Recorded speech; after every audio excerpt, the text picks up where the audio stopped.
Hi, I'm Jade Hernandez. Welcome to GatherVerse News Unscripted, your home for humanity-centered tech journalism. If you haven't heard about it by now, you will soon enough. And if you have, but still aren't sure what it is, the following conversation will explain. I'm talking about one of the newest technologies to emerge recently, ChatGPT. The AI technology developed by OpenAI, released last fall, has set off shockwaves of dissent, opposition, fear, and loathing. But there are some people, some educators who are rethinking what this type of AI technology means in the classroom, and they're supportive of the new tech and what's taking place on the educational front. Jill Tucker, a San Francisco Chronicle journalist, has been covering chatbots, and she joins us today. Jill, thank you so much for being here. Oh, thank you so much for having me. I really appreciate it. Let's dig in. With 2 decades in educational reporting, was this like a bomb going off in the school districts everywhere? Yeah, it was one of those things that sort of landed without warning.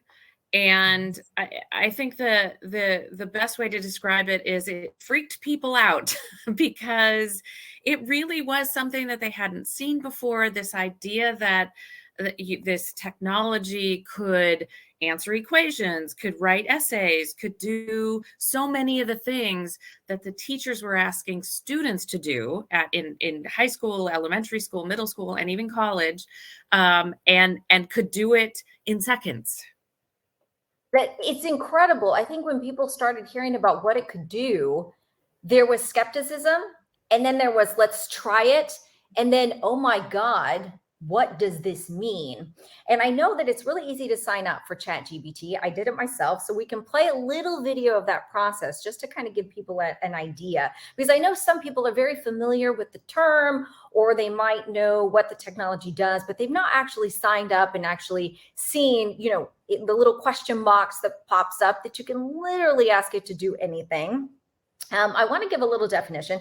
The name ChatGPT combines chat, referring to its chatbot functionality, and GBT, which stands for Generative Pre-trained Transformer. That's the type of the large language model. And I know that you recently wrote an article and you really gauged how educators felt about this. On the educational forefront, what did you find most? Yeah, so I think at first teachers were just really concerned that students would use this for cheating because, they would ask students to write that 5-paragraph argumentative essay on Catcher in the Rye or whatever they were studying, and, realized that the students could plug that in to the GPT and instantly get that 5-paragraph essay about what the red hat meant, the symbolism, or whatever they were writing about. And it was very hard to catch because the students could take that and essentially tweak it maybe and turn it in with their name on it, and there were no tools really to catch this. So it was one of those things that the first thought was, how do we stop it, and what do we do about it? And then slowly, as the weeks and months passed, people started going, well, wait a minute. This could actually be fun. This could actually be interesting. Like many things in technology, any new inventions, there can be a downside to it, can be a negative or scary or dangerous side. But often there's an amazing side as well.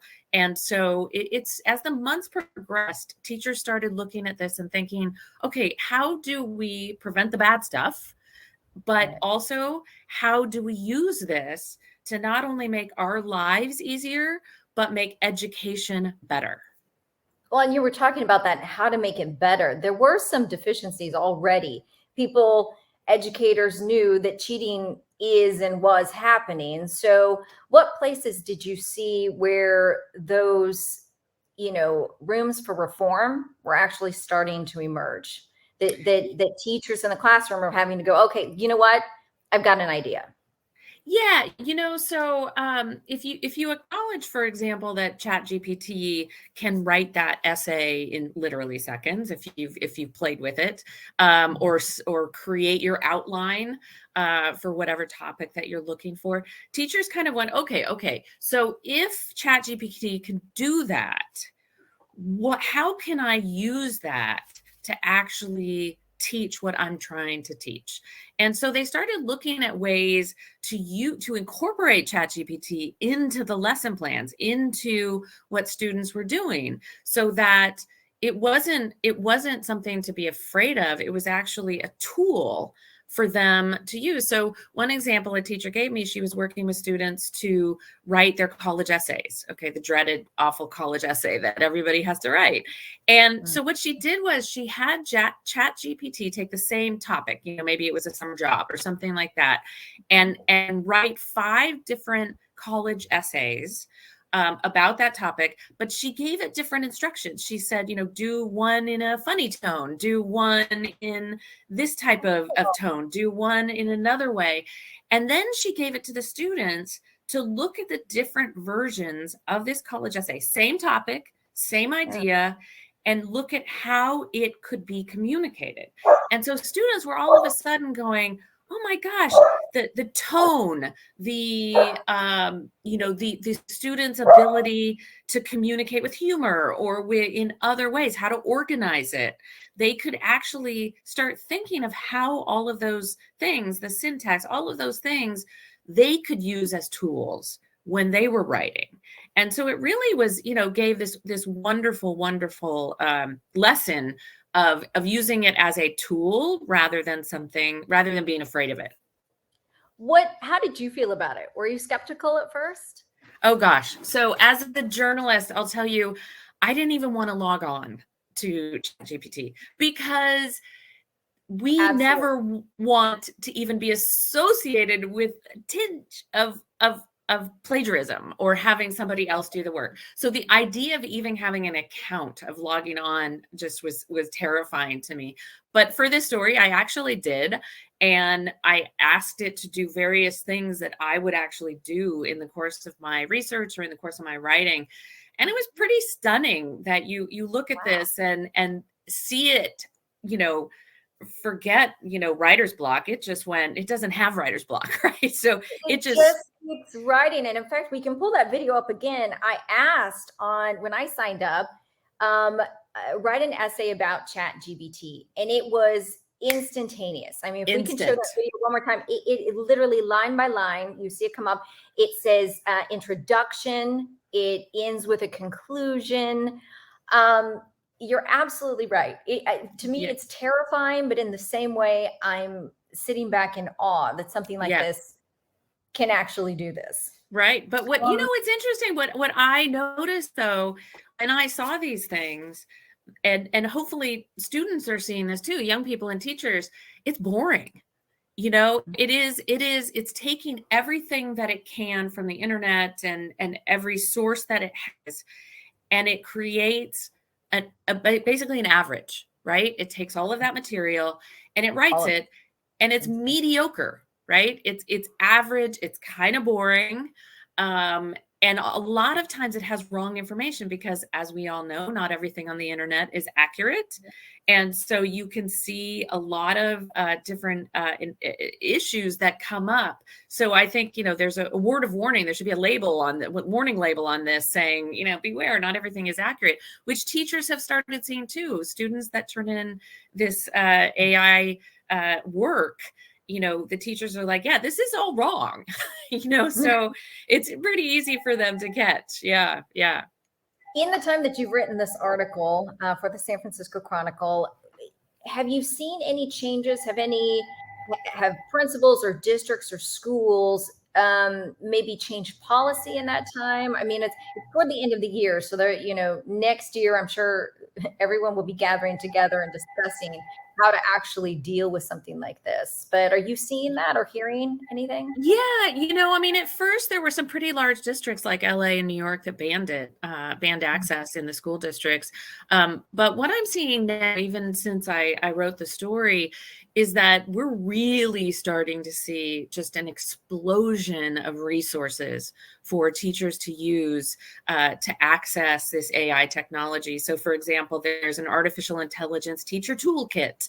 There are, instructions for how to help it have ChatGPT help write your lesson plans, to do administrative tasks. There were a lot of teachers and professors that are using it to write emails. And they, what teachers started telling me is like, I'm getting my evenings back and my weekends back because all the bureaucracy I have to do, ChatGPT is starting to do that for me. So they're really starting to see this as an administrative assistant, as a, lesson planner, as a teacher's aide, as a tutor for students. They can differentiate instruction. They can have the artificial intelligence work with each kid individually where they're at. So you're really starting to see less of that fear. Just like we saw when the internet came out. I mean, people were freaked out about the internet, that students were just going to copy everything. Well, I mean, they've been copying. Everyone was going to Google something. You were going to Google. Yeah, you're going to Google.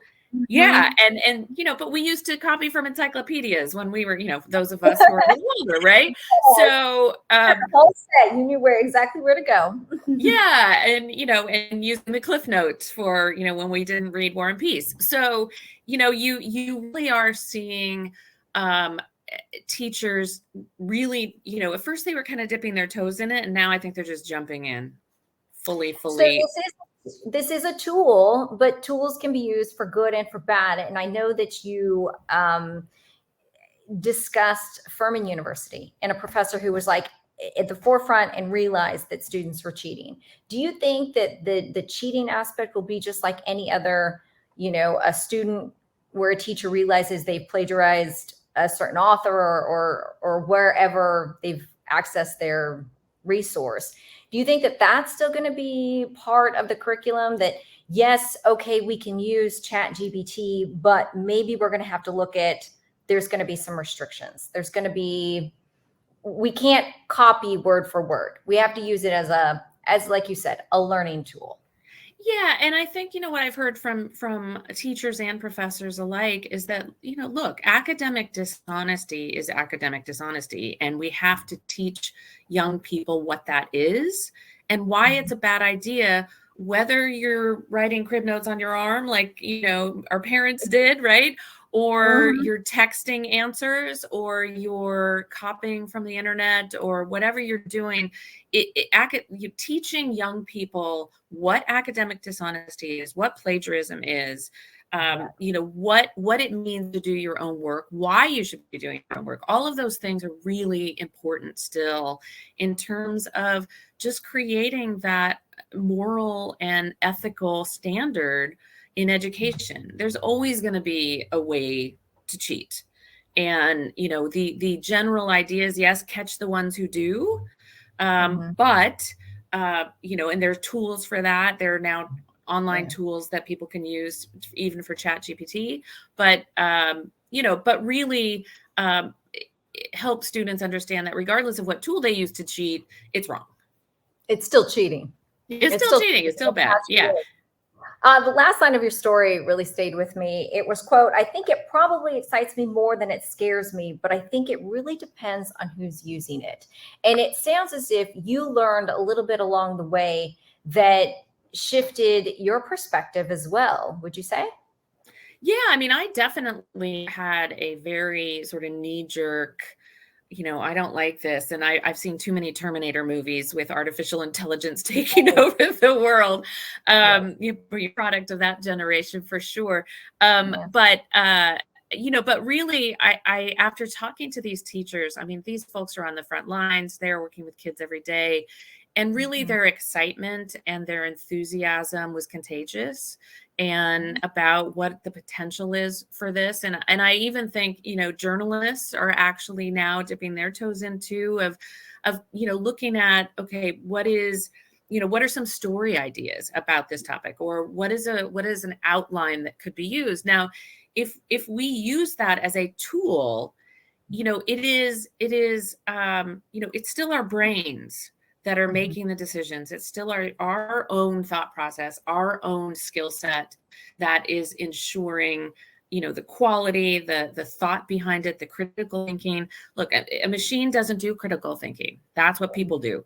And so as long as people keep that in mind, that this is a tool to communicate, a tool to research, and then use their own brain to process that information and use it for the best source of communication and human to human contact and all of those things. But it is something to keep in mind. It really does depend. Like that student said, she was a middle school student, so bright to have that idea. That really depends on who's using it and for what. And I think that sums up technology.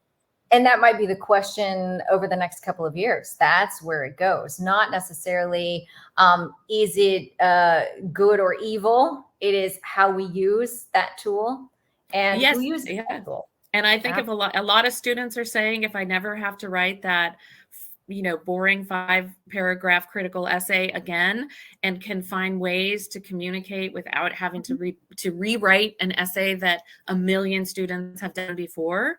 Like, isn't that exciting? So I think that, they can debate ChatGPT.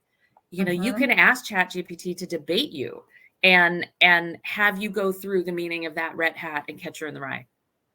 My last question, have you found anyone who differs on that perspective? Someone who is adamant that ChatGPT will take over the world, is a tool for bad, it's evil. Have you found that? Have you found that opposition? I think there are. I've read it online. Definitely. No, I mean, people are still scared. Don't get me wrong. We're not even a year. We're about 6 months into ChatGPT's existence. And that fear still permeates a lot of teachers.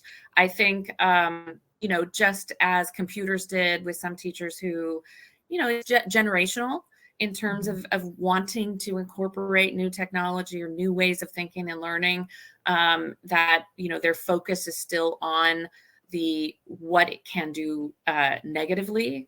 But I think increasingly over the next couple of years, as you're talking about looking into the future, that this is just going to be a part of our lives. I mean, artificial intelligence already is. I mean, think Siri and Alexa, right? So we already have it everywhere in our lives. It's just been more invisible. Now it's right here. And I think people are just going to have to adapt and accept it, just as we've done through all of humanity's time. Jill Tucker, thank you so much for your unique perspective and all that you brought to us today. Thank you for joining us. Thank you for informing us. We really appreciate it. Oh, thank you for having me. I really appreciate it too. Wonderful. Well, what's up next for the GatherVerse? Well, on Monday, our very own Priya David Clemens will be discussing Apple's new VR headset, which makes its debut at Apple's upcoming Worldwide Developers Conference.